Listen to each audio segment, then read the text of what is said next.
What's up, everybody? It is Thursday, September 28th, 2017. It's been 2,943 days since the U beat FSU in football. Basically, I'm covering the last 3.5 days, basically talking about Monday, Tuesday, Wednesday, and then pretty much half the day because, with sports, a lot can happen in the evening. I was going to wait till this evening, but I was like, nah, I just figure I'd get it on out of my system right now. The Thursday night game and then anything else that happens tonight, I'll cover it tomorrow or sometime this weekend. A lot of stuff today. Like I said, it's over a 3.5 day period. I'll be flipping around here and there, but just kind of wanted to get it all in. Real quick, I'm just going to check off a couple of things. I found it interesting, and so did James Blake, the tennis player or former tennis player for the U.S. He found it pretty interesting that the New York police, their disciplinary records are secret under New York state law. This is interesting concerning Mr. Blake because of the fact that he was once accosted by the New York police, basically misidentification. I like to call it racial profiling.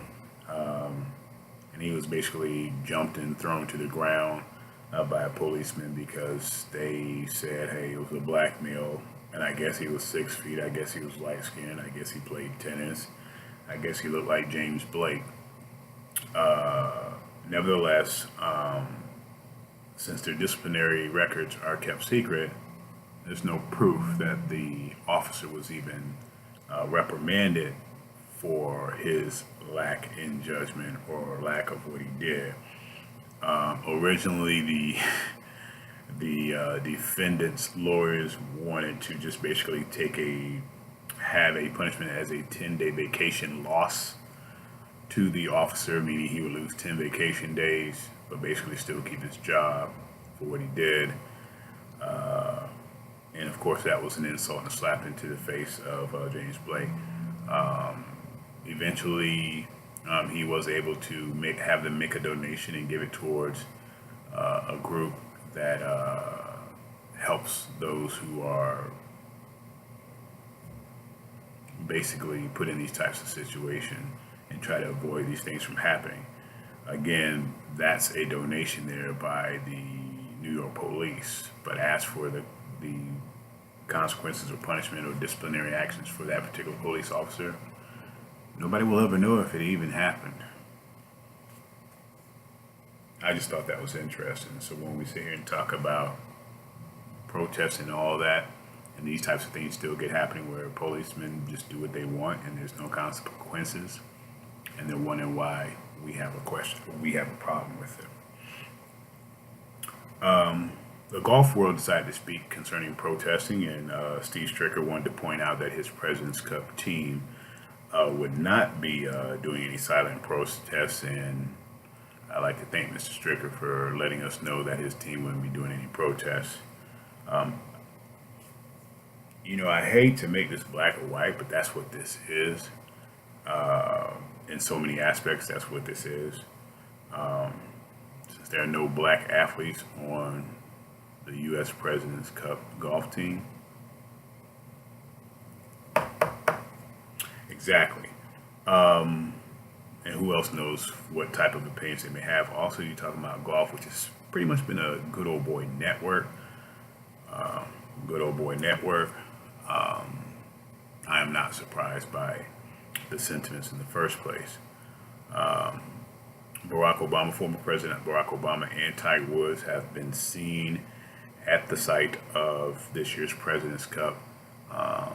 There have been no remarks concerning Mr. Stricker's response or anything else concerning the protests that are going on right now. On to the next sport that decided to chime in. NASCAR says there will be no silent protests. A couple of owners, motorsports owners, and I can't think of the ones who actually did. Richard Petty was one of them, and I forget who the other one is. They basically said it just wasn't going to be any of that. refer back to what I said about golf, the Good Old Boy Network, and are there any black NASCAR racers?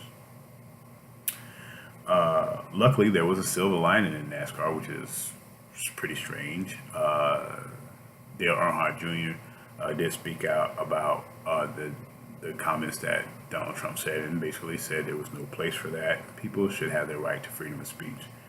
Again, let me stress, and you'll hear it a lot in this video, people have their right to freedom of speech. When you start taking away that, when you start taking that away, government, you start changing, you're going to start causing problems. And right now you're causing problems for the African American community when you try to take away their freedom of speech. Those of you who agree with the government in doing this, we're going to circle back to this when they start trying to take away your freedom of speech as well. Okay? So this will be a recurring theme in this video and even down the line on how this will go out. So, respect to Dale Earnhardt Jr. basically saying, hey, you got, he doesn't agree with Donald Trump, while the rest of the NASCAR world says, nah, boy, you're going to do what we tell you to do. One thing to note is Dale Earnhardt Jr. probably just does what he wants anyway. And also he'll be retiring at the end of this NASCAR season. So I don't like to be negative about it. I'm going to continue to be optimistic about his comments and continue to give him props for that. The NHL, there'll probably be no protests. One person did chime out. At least that's the one comment that we heard. And again, the beauty of the media, the social media, or the media period, is that when these type of situations go on, they try to find two things. They try to find an African American athlete who will speak out against a protest, and they'll find any Caucasian athlete who will speak out against a protest. Now you'll hear the ones that are for it to a certain extent, but most of those are usually African American athletes. You catch some Caucasian ones, as I mentioned, Dale Earnhardt Jr. But again, they're still debating or they're still protesting what Donald Trump says. And I can't keep repeating this enough. Nobody is speaking out on why Colin Kaepernick was protesting in the first place, and that's cops killing African Americans. Nobody still hasn't spoken on it. Everybody's focusing on everything else but what the original protest was about. And that's probably why there's all this back and forth and all this drama going on, because everybody's talking about everything but what they should be talking about. Anyway, the one athlete that I heard so far in the hockey world whose response somehow crossed my path was PK Subban. PK Subban is a player of the Nashville Predators, I think, and he is a former Montreal Canadian player. He is an African American, and but he is from Canada. He says he will never kneel. I don't know if anybody asked him or if he just decided to put it out there. I'm not going to hypothesize or guess which one of those it was. I read the article and kind of skimmed through it a little bit just to kind of get some of his viewpoints, but I did not pay attention to whether he was asked the question or if he just decided to say it. I'm leaning more towards he just decided to say it, but nevertheless, my response will have nothing to do whether he decided to just say it or if somebody asked him. He said he will never kneel. And I guess to a certain extent, if you're basically considered a Canadian, Mr. Subban, you wouldn't disrespect the American flag because you're Canadian. This kind of isn't your fight. Kinda isn't your fight. But we get it. You love your money. So the last thing you want to do is do that. Mess up your money. He mentioned that there should be a different forum for protesting. And that's another recurring theme that I've heard for the past 14 months about this whole protest thing, that there should be a different forum for it. What is that different forum? I want somebody to just say what it is. I can tell you other avenues that you can use, but there's nothing wrong with the avenue that protesters have been using. You're an athlete. That's your forum. That's what people see about you all the time. That stage on that sport you're playing. And again, like I've mentioned before, Everybody wants your opinion when they want you to have an opinion. But when they don't want you to have an opinion, they want you to be quiet. So now sports isn't supposed to be in politics now because of the racial divide there is. But they act like sports has never been involved in politics. Anybody heard of Muhammad Ali? Anybody heard of Mexico City 1968? Anybody heard of Jim Brown, Kareem Abdul-Jabbar, Jesse Owens? Jesse Owens went to Berlin in 1936 to represent a country who was still lynching his own people. That's politics. Now, whether or not he really spoke on it, don't know. But even if you didn't talk about white black politics in 1936, there were politics involved because what they tried to do back in 1936 is make Germany seem like they were the only racist country in the world, and that Jesse Owens was to show up Adolf Hitler. But here in this country, did they respect Jesse Owens any better than Hitler respected the Jews? No. So, again, people are hypocritical about certain things, and it's getting a little ridiculous. Anyway, Mr. Subban, if you're going to speak on something like that, maybe why don't you finish what you were trying to say? If there's a different form, give what that form is. But here's the other thing. Okay, you're saying you would never kneel. I mean, but do you have an opinion on whether the protest is legitimate or not? Do you have a comment on the actual protest itself? That's the other thing. Everybody's sitting here debating. You're going to kneel, you're going to not kneel. What the fuck that got to do with anything? The question is, do you agree with what Colin Kaepernick was protesting? Not why he was protesting. Do you agree with him protesting? Do you agree with what it is he's protesting? Do you think something should be done about cops killing blacks? Innocent blacks? Do you think something should be done? Do you think there's some racial inequality going on and that maybe government needs to take a better look at that type of situation? That situation?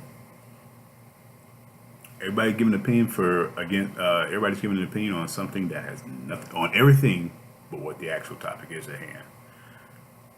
Mr. Subban, if I remember correctly, there were some not nice comments made about you when you were in Montreal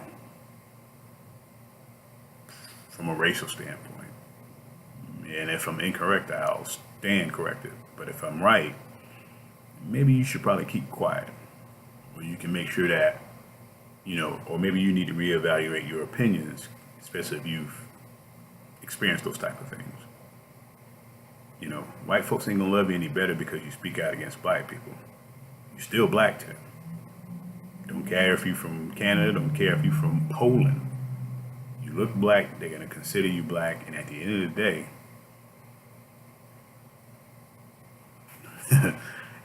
day, they will dislike you if they need to. And Montreal was trying to trade you. They were saying negative things about you, and you had really nothing to do with the trade, to a certain extent. And there were people saying racist things about you in Canada. Oh, so if you think they're bad in Canada concerning race relations, welcome to America, buddy. But I think you've seen this before, so we'll let you mull that one over. And we know your mind won't change because you got to have that money in your pocket. We'll circle back to the rest of the race relations after we go through everything else that we need to go through in the protest. We'll go through all that once we get through things. I want to speak on the University of Louisville basketball program. Rick Pitino and the athletic director have both been fired from their positions at Louisville for fraud, corruption. Basically, the assistant coach is cutting deals with sponsors, namely Adidas in this particular case with Louisville, to pay players to go to their school. This has been investigated by the NCAA for a couple of years now, and even the FBI put their hand in it. I don't know why the FBI decided to say something or to be in the middle of this. This is basically just assistant coaches taking deals with the sponsors. I don't know what the FBI has to do with this, but hey, maybe maybe I missed that part. Maybe I don't understand where that part is, where the FBI needs to be in it. But maybe I'll need to focus on some of the craziness that's going on in the White House that people have been talking about. Why don't you do that and quit worried about some simple things? Now, some people may want to argue, hey, all they got to do is pay the players. And we've had this argument before. You can't regulate payments to players, and that's why players should not be paid. If you say, hey, give them $100 stipend a week, how can you monitor or regulate to make sure that the school is not giving them more than $100 a week?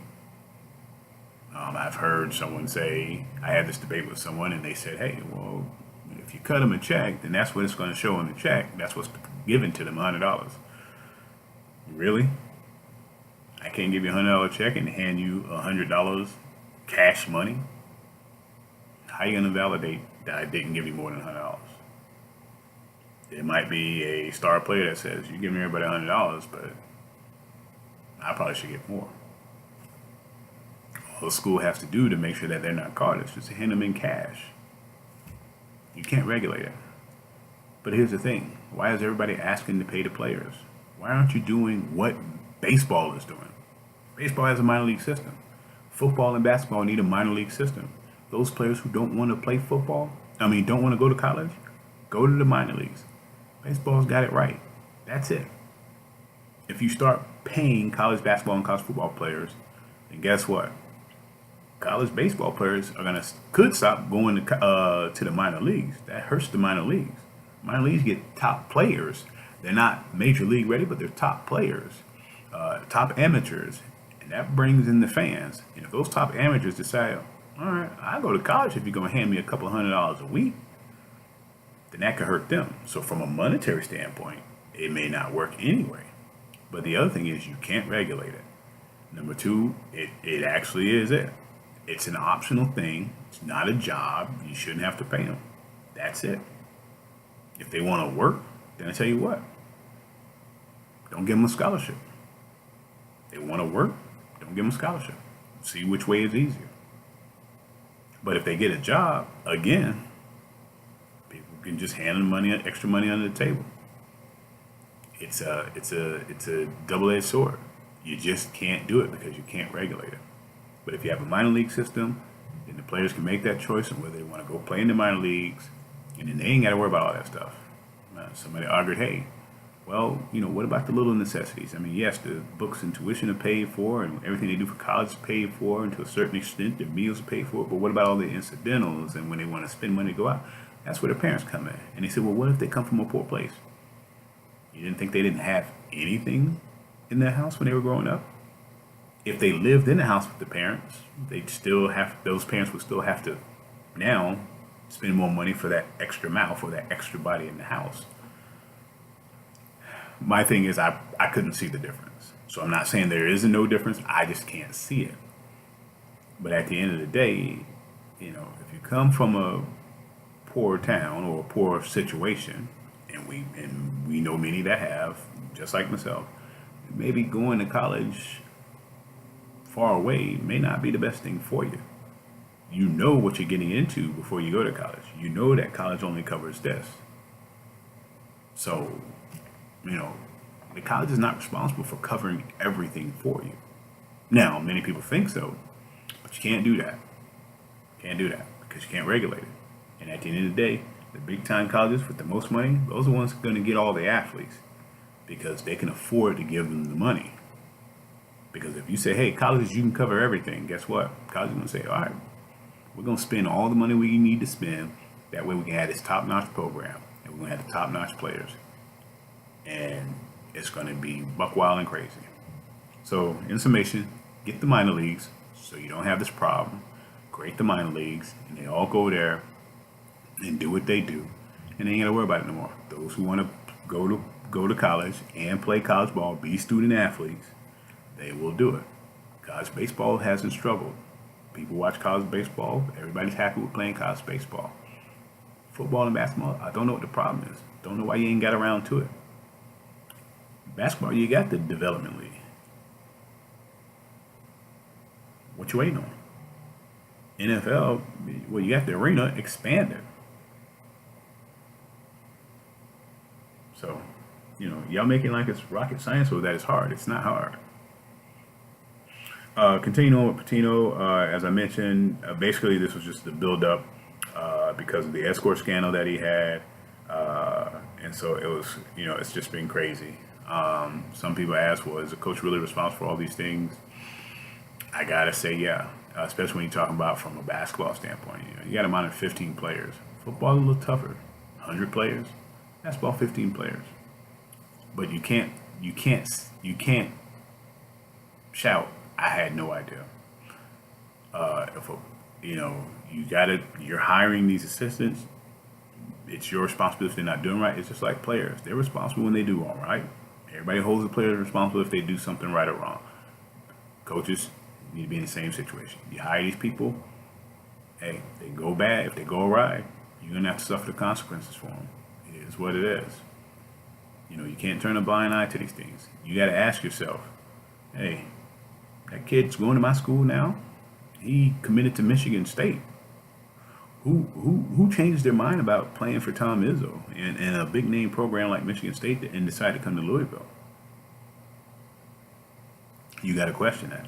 Ask the player, ask the assistant coach, how did you get him to come? Because you, the head coach, didn't get him to come. So you got to ask those questions. And if you're satisfied with it, then you have to believe that it was done the right way. If you're not satisfied with it, maybe you just don't make the offer. But sometimes it is that simple. You got to ask, hey, something smells fishy. Player comes, and he comes from a poor background. All of a sudden, he's got cars, a new car, new money, new clothes. Come on, man. Now, I get it, coaches. What you want to do is you see it, but you say, hey, if I don't ask about it, then I can shout that I had no idea. Nah, dog. Because you ain't going to survive 2 scandals. You may survive 1, but you ain't going to survive 2. So you have to do better than that. You're responsible for the players. You're responsible for your coaches, just like the players are responsible for themselves. So you got to do better. So, I think Coach Patino might be done coaching for now, but it's a tough way to go out. But hey, could be a struggle. I mean, it happens, right? Other schools, as I mentioned, that were caught in the scandal was Auburn, Oklahoma State, USC, and Arizona, associated with Adidas. I heard also Miami was implicated, but there was no specific assistant coach brought out by name. It'll be interesting to see what the fallout is concerning the rest of them. The big name, of course, was Chuck Person. I think he was the assistant coach at Auburn. Chuck Person, former NBA player, former Spur as well. So interesting situation there. Dwayne Wade has decided to sign with the Cleveland Cavaliers after the Chicago Bulls bought him out. I think it was Monday or Tuesday. They're paying $15 million of his $23 million contract, so he basically declined the $8 million kicker so he can go play with somebody else. So he's going to go to Cleveland for 1 year, $2.3 million. Cleveland's going to have to make some moves. They're going to have to cut some people or trade some people to make room for Mr. Wade. Right now, they have a loaded team. I think it's like 17 players, so they got to get rid of a couple. It'll be interesting to see how that works out as Wade and LeBron are back together. Wade can also fill in as point until Isaiah Thomas come back, even though they have a rookie point guard and they have Derrick Rose. You have your shooting guards. You got Iman Shumpert. You got J.R. Smith, but Dwayne Wade, of course, is an upgrade in the shooting department. From a defensive standpoint, those two, I think, are better than Dwayne Wade. Dwayne Wade is about 35, 36 years old. Not many miles left in that tank. And am I buying it? And, Dwayne Wade is smart. He's a smart player. He kind of coasts through the regular season. He tries to turn up for the playoffs. We'll see if that continues to work for him. I just want to be a pessimist right now, and I don't think Cleveland's even going to make the finals. I don't necessarily think Boston is a better team. I just think it might be a surprise team coming out of the East. I don't have any idea who would that be, but I am not interested in seeing Golden State Cleveland 4. And regardless of how you slice it, I want Golden State to lose every time, so it doesn't even matter to me. So that's how that goes. Monday night, there was a Monday night game. Dallas was at Arizona. Dallas won that game. Cowboys go 2-1. Arizona went to 1-2. Dak Prescott was 13 of 18, 183 yards, 2 touchdowns. So he was workmanlike. Carson Palmer was 29 of 48, 325 yards, and 2 TDs. There was no turnovers in this game, but Arizona could not capitalize when they needed to. They only had 49 yards rushing, so no David Johnson really hurts them. Chris Johnson is just an old guy. They're not giving much to Andre Ellington, and I think there's a third running back, and they just don't know who can get it done for them or if any of them can get it done. But Arizona at least kept themselves in this one, but they were not able to pull out. Dallas actually needed this win. They didn't want to be 1-2, so the difference there. My Angels lost on yesterday, which officially eliminated them from the wild card. It gave the last wild card spot to the Minnesota Twins. So the Twins and the Yankees are your wild card teams. They will do a game and the right to play the Cleveland Indians, who are basically the top seed in the AL, I think. And then Houston and Boston will go at each other. They're the other 2 division winners. The National League is still up for grabs. The Cardinals and Brewers are chasing the Colorado Rockies for that final wild card spot. The Diamondbacks have already got the first wild card spot. So whoever gets that last spot will play the Diamondbacks in the wild card. The winner will play probably the Dodgers, who are the top seed in the National League, and then the Cubs and the Nationals will probably be going at it in the other playoffs. So MLB postseason almost shaped up, and I think those wild card games would be on Monday, so it'll be ready to go. I'll be watching. I'm a fan, rooting for the Cubs, and that's about it. Maybe the Yankees, because I don't like the other teams. That's why. The Texas Rangers are about to get a new stadium in 2020, and if you kept track of teams with stadiums, their current stadium, the ballpark at Arlington, opened in 1994. Stadium's 23 years old, and they're already getting a new one. Beautiful thing. Baseball, stay paid. They got money. So that's how that goes there. Tiger Woods says his career may be over concerning hockey if he can't fix his back. Hey, it happens, Tiger. It happens to anybody. So anybody who wants to be out, oh, Tiger didn't do this. He's a bust. He could have been so much greater. Well, I think he's still the second best golfer of all time. Jack Nicklaus gets it because the only thing that you can really gauge golfers on is what majors. And so Tiger's second all time, and I don't think anybody's going to catch him. Second all time, and I don't think anybody's going to catch Jack. So he had a great career. I'm not going to hypothesize on if it could have been better. If he had done this, he had done that. It had nothing to do with his different sexual escapades, his failed marriage, or nothing like that. It's just, it happens. And his is just more publicized than everybody else. But, you have plenty of other golfers who never even got to Tiger's stature that just disappeared. And that's what happens. It is what it is. So, much respect to Tiger and whatever he's going to do in his future endeavors. The NBA is going to increase the chances of the top 8 teams winning in the lottery, and that's to prevent tanking by teams to try to be the number one team for the draft, the number one team drafting.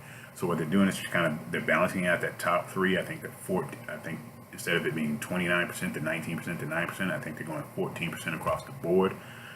For those teams, something like that, or 16% across the board. All I know is just going to be even for those top 3. So basically, it's a roll of the dice, pretty much, on who can get that top seed, and then even seeds 14 through top pick, even picks 4 through 8, their percentages improve as well to try to prevent tanking. Also, the NBA is going to be fining teams for arresting players that are not hurt. The 2 things that they're really focusing on is arresting multiple players for one contest, basically for no reason. Basically, it's the San Antonio Spurs rule. So teams will have to be careful about that. Also, arresting players on nationally televised game. Probably another Spurs rule as well, but when the Spurs and the Golden State Warriors sat like 4 or 5 players at the same time for a national televised game, nah, that ain't gonna work, player. So they're going to be going after that. So they're also still going to encourage that all resting players be on the bench for home games and be accessible to fans for interaction before the games. So, and they also want teams to, if they're going to have players miss games, have them miss home games because then they'll still be available for the fans and interact with them. Road games, I kind of don't care. So if you're going to rest a player for no reason, it can't be multiple players, and you got to do it on the road. So it doesn't help you if you want to see your favorite team and they're not from where you live. So go figure with that.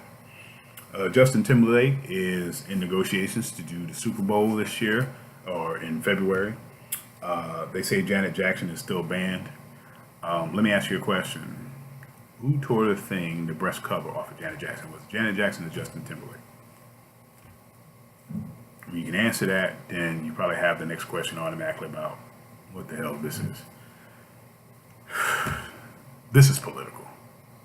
Go figure. Real quick shout out to the late Hugh Hefner, who passed away yesterday at the age of 91. They say of natural causes. I believe that, but he just may be tired. But thoughts and prayers to his family and to all the bunnies at the house, at the ranch or the mansion. Looks like he lived a full life, and while it might not be the most morally right from a spiritual standpoint, it was still probably a great life to live. So props to Hugh Hefner, and may you rest in peace. Let's see what else I got here going on, because I got a final take on these protests, and we'll get to that in a second. The LA Sparks have protested their first two games of the WNBA Finals. I think Game 3 is tomorrow versus the Minnesota Lynx. That is basically the final game of the third of the 3-game series, the best of 3 series. Whoever wins that game on Friday will be WNBA champs, and whoever wins that game will also win their 4th WNBA title to tie the Houston Comets for the most all time. And so hats off to the Sparks for protesting. They basically have stayed in their locker room the first 2 games. And I would put money on it that they will do that for the 3rd game in LA. Real quick about Trump versus the NFL. Trump does not like the NFL. Anybody who thought that he was reaching out to the NFL in like support, saying, "Hey, cut these sons of bitches," so that they know not to kneel for the flag. I'm going to tell all those. Donald Trump has never liked the NFL, and if you go back 35 years, when Donald Trump purchased the USFL, he basically was trying to destroy the NFL. The reason why the USFL fell is because Donald Trump decided to move their games from the spring to the fall to go head to head with the NFL, and that's why the USFL fell apart. You're going to make the same amount of money. You're going to make the same amount of money if you were the only entity, because people like football. And if you just got it going on in the spring, then you'd be great. Who that would have hurt? The CFL. But not many people watch CFL anyway.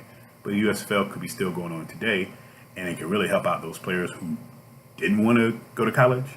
And the NFL says, "No, you got to wait 3 years." Who knows what things would have been like now? But the bottom line is that Trump got greedy and tried to go up against the big boys and got smacked down. This is basically like all of his other business ventures, getting greedy and then get smacked down. So he's never liked the NFL. And then I think today he basically said the NFL is going to hell if they don't change their rules, basically providing a dictatorship and tell people that they got to stand for the flag. I'm not going to get into history about the flag anymore and the history of the flag with the with the NFL and the military and all that. All I know is I really don't care about Trump's opinion. I don't care about anybody else's opinion on what they think is disrespectful. And like I said, until somebody addresses cops killing blacks, then you basically are telling black people you don't give a shit about what happens to them. So when you talk about that flag, nah, that flag doesn't represent everyone, because if it represented everyone, somebody would have something to say about cops killing blacks, unarmed blacks. And I haven't heard that part yet. So get it together. I think this past Sunday's NFL protest, those team unity things, all a farce. NFL could care less about. Well, first of all, they don't care about cops killing blacks. But the other thing is that they were just merely wanted to put their nose up at Donald Trump for saying what he said. They had to show that they did not like what he said because he was basically disrespecting black athletes. He called them sons of bitches. So the last thing you want to do is have these people say, have these athletes say, "Hey, you're not going to stand up for us," because then they could lose out. Maybe some of these players even deciding they wanted to even play, or you can have the whole team taking these. You've heard stories here and there about certain players say, "Hey, they should stand." Some players went out there on their own and stood. All kinds of things going on. I'm not going to sit here and comment on everybody's comment. Again, you're entitled to what you believe, and at the end of the day, that is it. The only thing I ask is, or that I hope for, is that the government will not, take away what they basically have tried to promote for 250 years, and that's your First Amendment right to freedom of speech. Now, everybody wants to get technical and says, technically, the law says if you work for a company can fire you for stuff like that. You know what? I don't care. I don't remember reading it in the amendment. But at the end of the day, is the minute, I don't care what rationale you want to use, the minute you start trying to take away people's First Amendment's right, you're going to have a problem. And all those, as I mentioned earlier, all those who think that it's great that the African Americans are being silenced and they're not being allowed to exercise their First Amendment rights, wait till the government turns on you. Because that's what they're doing right now. They want you to be quiet. I don't want to hear about go to another forum. There's no other forum needed. Colin Kaepernick already put it out there, and yet still nobody responded 14 months later. But yet you still tell us to use another forum. You gotta do better than that. That's the problem. That's the problem. The Pittsburgh Steelers says now all of them are going to come out and stand out. That's why I knew it was farce. That's why I told you it was farce. DirecTV wants to give refunds to fans who have a problem with people taking a knee. I thought you got DirecTV for football. There's no kneeling after the national anthem. DirecTV wasn't even showing the national anthem until all of the protests start. The media is driving you guys crazy. The media is keeping all of this up. Because DirecTV didn't show the national anthem in the beginning. If you watch the Red Zone, didn't show the national anthem at the beginning. Now everybody's showing the national anthem beginning because that's just what they want to do. It makes you watch it. So if you're mad, I don't know why you're mad at DirecTV. Football's still on the field. And after that national anthem, before kickoff, you don't hear anything else about a protest. It's just football. So the fact that you feel like you deserve a refund because before the game you have to see this, you don't have to see it. Turn on the game at 1:01 or 4:01, and you won't have to see it at all. I don't get it. People are going crazy for whatever reason. Now companies may be preventing guys from getting jobs or business because of the protests. And all these people that agree with it, how would you feel if the company decided they wanted to fire you for whatever you believed in? If you believe in pro-life instead of pro-choice or the opposite, well, the company fired you for that. You have a right to believe what you want to believe, right? And cops killing innocent blacks is not a belief. It is a bad reality. And for me to protest, for me to use my voice because of what it is, and you want to fire me? You want to destroy my livelihood because I'm speaking out against people who are paid to protect and serve, or destroying livelihoods every day, or destroying livelihoods in all of these situations? Now you want to fire me? I won't be intimidated. I don't care. Because at the end of the day, we're only here for a limited time, and we can sit here and try to destroy as many people as we can while we're here. You're still here for a limited time. And if you think that completes you in life to where you got to be at the top and you keep the downtrodden down, or you try to push down or tear down as many people as you can, that's great. You can speak your opinion without saying, hey, he should lose his job. You can speak your opinion without saying somebody should harm him. That's what you should be able to do. And if you can't do that, then you know better than whatever it is that you think you're protesting that you think is wrong. So you got to open up your mind to that. It amazes me how people can look for trying to rid players of their jobs when you got someone that's supposed to be the leader of the free world who has criticized the country's people, minorities, and calling them sons of bitches and saying grab them by the vagina to women, but he can't lose his job. He's even said you telling police to use excessive force against innocent people. He called white nationalists or white supremacists. He called them good, fine people. And yet I don't hear the outcry. So y'all you're gonna have to excuse me if I don't see the correlation on how this is fair and what Colin Kaepernick and his supporters are doing is unfair. And I'll tell you right now, you heard it from me before. There's basically the lost people, and there's people that support what Colin Kaepernick is doing, and I support what he's doing. And you don't like it, that's life. Like I said, it'll be between me and my God if I'm wrong, and it's between you and your God if you're wrong. But at the end of the day, I'm not going to sit here and try to tear down people or wish bad things on them because they don't believe in what I believe in. And if that's how you are, you got some problems to work within yourself. And you got to focus on doing that. So with that being said, everybody talks about unity. Those same people who wants the worst for those protesters, maybe you should start talking unity and maybe things will change. In the meantime, you guys take care of yourself, and God bless, and free Colin Kaepernick. Peace.